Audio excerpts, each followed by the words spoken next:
हरे कृष्ण, राधे राधे। तो कैसे हैं आप लोग? उम्मीद करता हूँ आप सभी सकुशल होंगे।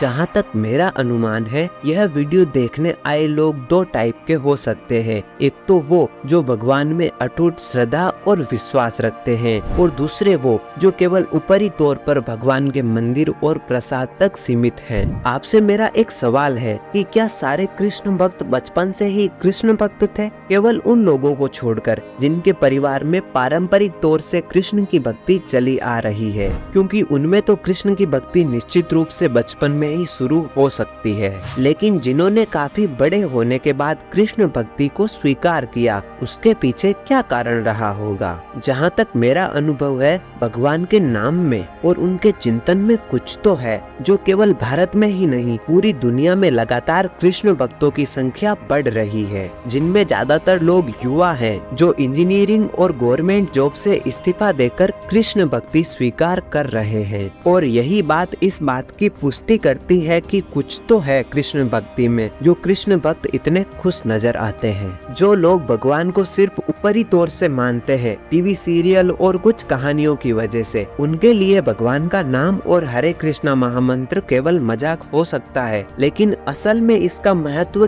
क्या है, इसका उदाहरण मैं किसी और को मध्य रखकर तो नहीं दे सकता, लेकिन हरे कृष्णा महामंत्र और भगवान को निरंतर याद करने से जो बेनिफिट्स मुझे मिले हैं ना, शायद वो मुझे किसी और चीज से कदापि नहीं मिलते। देखिए, 17 मई 2023 से पहले मैं भी सभी लोगों की तरह मंदिर जाकर दर्शन और प्रसाद तक ही सीमित था। मुझे कुछ नहीं पता था कि हरे कृष्ण महामंत्र क्या होता है, और यहाँ तक कि मैं यह भी नहीं जानता था कि हरे कृष्ण महामंत्र में इतनी ताकत है क्या जो मेरी सारी गंदी आदतें अपने आप छूट जाएगी। जैसे मोबाइल्स में देर रात तक वीडियो गेम्स खेलना, सुबह देर से उठना, अपनी माँ के सामने बहस करना, सारे दिन घर पर पड़े रहना, टाइम पर खाना नहीं खाना, और भी बहुत कुछ जो अब पूरी तरह से बदल गया है। और इसमें सबसे बड़ा था मेरा ब्रह्मचर्य का पालन करना, जो आज भी जारी है। और पहले मैं कुछ ऐसा था जिसे कोई भी ताने मारते रहता था कि कुछ काम का नहीं है। सारे दिन घर वालों के साथ बहस होती रहती थी, ज्यादातर मोबाइल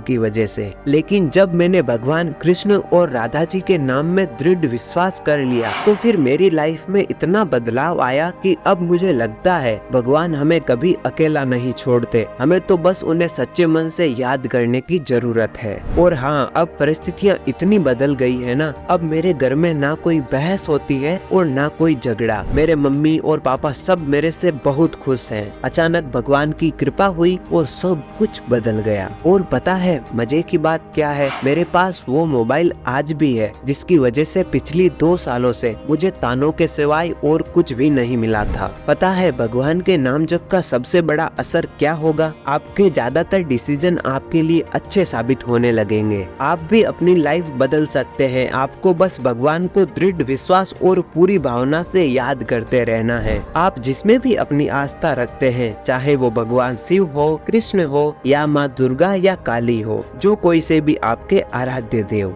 ये लाइफ है ही ऐसी, इसमें प्रॉब्लम्स आती रहेंगी, लेकिन किसी भी टेंशन या डिप्रेशन से छुटकारा पाना चाहते हो ना, तो आपको भगवान के नाम का जादू अप्लाई करके देखना चाहिए। धीरे धीरे आपके लिए सब कुछ बदलने लगेगा। और लॉन्ग टर्म में खुद की लाइफ में बदलाव देखना चाहते हो ना, क्योंकि इतने महीनों और वर्षों से आप कोशिश कर तो रहे हैं, लेकिन आपसे ना आपकी प्रॉब्लम्स दूर हुई और ना आपके टेंशन और डिप्रेशन। यदि सच में चाहते हो कि आप हमेशा खुश रहो, तो एक बार खुद को भगवान को सौंप कर तो देखिए, और फिर देखिए असली सुकून क्या है। हाँ, हो सकता है आपको परिणाम थोड़े लेट मिले, क्योंकि आपके भटके मन को स्थिर होने में थोड़ा टाइम तो लगेगा, लेकिन आपको परिणाम बेहतर जरूर मिलेंगे। यहाँ तक बने रहने के लिए आपका दिल से आभार। कृष्ण भक्ति में ये मेरा अनुभव था। आपके लिए ये अनुभव आपके दृष्टिकोण और आपके विश्वास पर निर्भर करेगा। बाकी आप इस वीडियो में कई बातों से सहमत हैं, तो इस वीडियो को लाइक और चैनल को सब्सक्राइब जरूर कीजिएगा।